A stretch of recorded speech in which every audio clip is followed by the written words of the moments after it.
पवन सिंह के मामले में जो लगातार सवाल पूछे जा रहे हैं, एक चीज अब क्लियर हो गई, पवन सिंह ने चुनाव लड़ने से मना कर दिया है।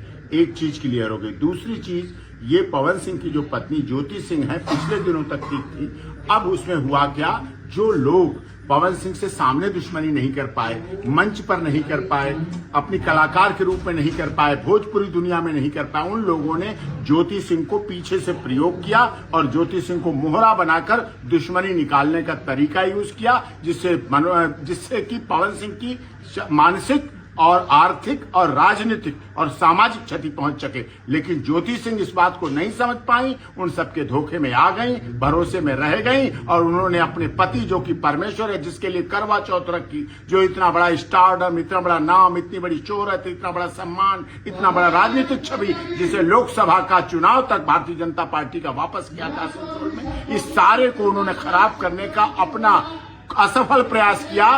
पवन सिंह के लिए विधायक बनना बड़ी बात नहीं है। पवन सिंह भोजपुरी कलाकार के रूप में सदैव जाने जाते हैं, जाने जाते रहेंगे और उन्होंने परिवार को संभालने के लिए बहुत प्रयास किया।